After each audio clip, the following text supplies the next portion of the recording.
Alam nyo, ito ang pinakamalaking problema ng Pilipinas ngayon. Isa po ito sa pinakamalaking problema. Pag-usapan natin. Sana kung ano ang discussion since February 5 dito na nakatuon kay Vice President Sara Duterte. Sana kung sino ang guilty sa mga baha, ganun din tayo. Hindi naman siguro si Sara ang gumawa ng mga baha. Sana Ay, teka muna. Okay? Again, congratulations sa DDS, mga Pinklawan, mga Pulahan na gusto pong matanggal si BP Sara dahil hindi nila kayang talunin sa eleksyon. Good luck na lang po sa inyong lahat. Pero eto po, okay? Nakita po kanina, kung nanood kayo ng hearing dyan sa Senado, lumabas po, ha? Lumabas po ang talino ng Duterte Black. Lumabas po yung mga talagang may dunong sa batas. Sa katunayan, ang parang naging, di ba kung sa basketball may MVP? Kanina po sa hearing, ang talagang parang naging MVP ay si Cayetano, si Marcoleta, actually pati si Chis we need to mention Chis kasi he handled it well. Pwede siya magpa-pressure sa kabila eh. Alam naman natin ang media sa kabila, matindi. Sinisiraan si Chis Escudero, no, na kumakampi kay BP Sara. Pwede siyang nagpa-pressure. Pwede siyang nagpa-pressure kay Lisa. Alam naman natin magkaibigan sila ni Lisa. Alam naman natin magkaibigan sila ni Bongbong. And yet, up to this very last day, even si Chis na-handle niya ng maganda etong Senate hearing.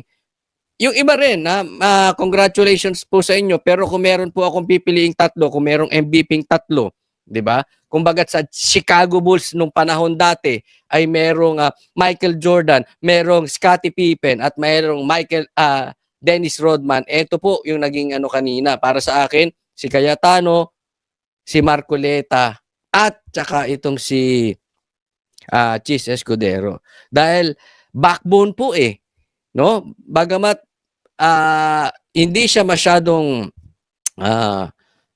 kumbaga sa basketball, hindi siya masyadong umiscore. Pero he provided. Bumagsak yung ilaw ko. He provided for the backbone. Parang siya si Rodman. Renovide niya yung backbone, yung rebound. Hindi siya nagpatinag. So again, congratulations. Ang ganda po dito na sinasabi ni Cayetano. Ang ganda nung parang tandem kanila, sagutan kanina na pasahan ng bola si Cayetano tsaka to si Marcoleta. No? Pero this time, diniscuss ni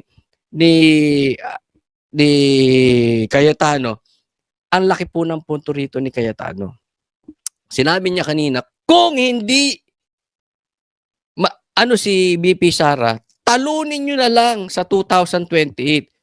Ang ganda po nung binanggit ni Cayetano doon. Sa katunayan, meron siyang binanggit kanina. Tandaan nyo po itong sasabihin ko.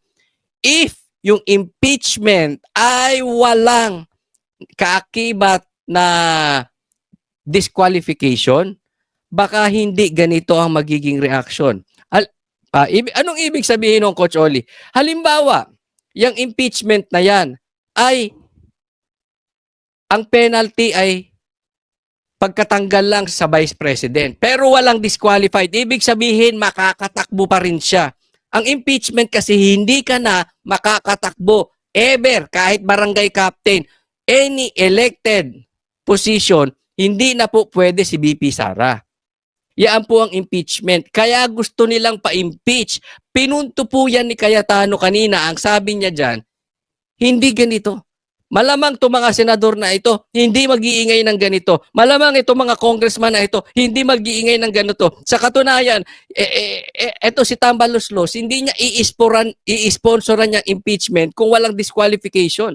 Kung iba ang penalty, halimbawa, magbabayad ka lang ng multa o kaya tatanggalin ka lang Vice President. Hindi po pukusan. Hindi po pukusan yan ni Tambaloslos, guaranteed yan. Hindi yan po pukusan ng komunista. Alam nyo kung bakit pinukusan ito? Dahil may kaakibat na disqualification. Ang ganda ng punto ni Cayetano doon. Bakit?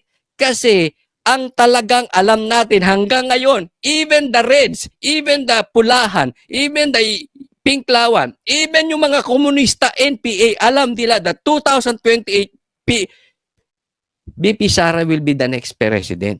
Gusto maging presidente nito si Tamba. Si Risa gusto rin.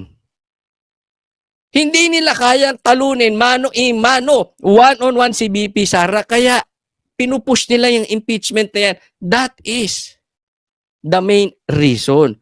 Pero kung walang disqualification, hindi nila pag-aaksayahan ng panahon yan. Yan ang totoo niya, kaya natumbok ni talunin nyo na lang. Instead na nagpapakahirap kayo, dinadamay nyo kaming Senado, diyan sa kalokohan nyo, sa pangarap ninyo, dahil sa isang tao, dalawang tao na gusto maging presidente, inaabala nyo Senado, inaabala nyo buong Pilipinas. Yan po ang punto kanina. Kaya ang ganda-ganda nun. Pag tiningnan po natin, ang laki ng problema natin. Di ba? Dahil dito, yung sinabi dito ni Cayetano, specifically sa video na ito, dapat kung gaano kayo ka-agresibo sa impeachment ni BP Sara, ganun din kayo ka-agresibo doon sa problema natin sa baha. Andyan ang problema, isa sa pinakamalaking problema ng Pilipinas. Mga double standard na mga politiko. Nakita nyo ba yung mga komunista na yan? Pinansin ba nila yung bayaran sa kamara?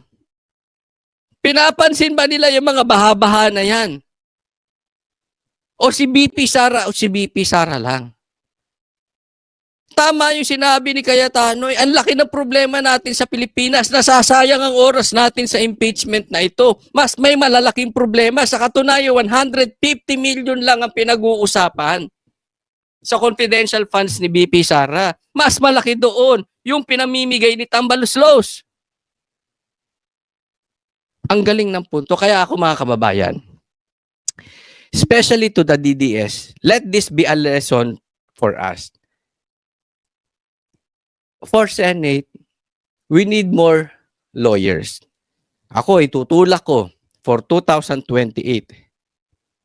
Jimmy Bondoc, Attorney Vic Rodriguez, Attorney Torion. They deserve to be a lawyer. Andiyan pa si Attorney Lambino. Ako nai-imagine ko kanina, nagmukhang tanga. Lumabas ang kamangmangan ng team komunista. Ay, sa totoo lang. And can you imagine kung nandiyan si Attorney Vic, andyan si Attorney Torion, andyan si Jimmy Bondoc, patay kang bata ka. Bugbog sarado to. Kasi ang laki talaga ng pagkukulang ng kamera. Saktong-sakto yung sinabi ni Marcoleta, hinog sa pilit, hilaw pinapakain nyo sa amin. Hilaw na hilaw yung impeachment na ginawa. So congratulations dapat ang gawin dito ng Kamara, matuto sila sa nangyari. Meron pa namang meron pa namang February.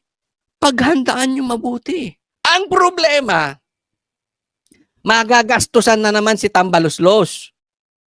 Di ba sabi ni Chanco, namigay ng pera yan. So, mamimigay na naman siya ng pera sa 2,000 para makalagap ng pirma. Hindi naman sa tingin mo, gugustuhin nila yung impeachment na yan?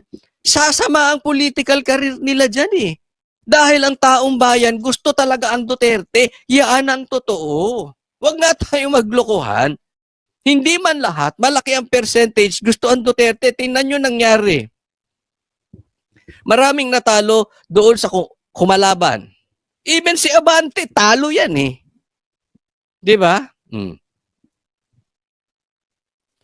Gagalaw lang yan. Kung may akibat na pera kada pirma, di gastusan na naman yun. Sa bulsa nyo kukunin yun.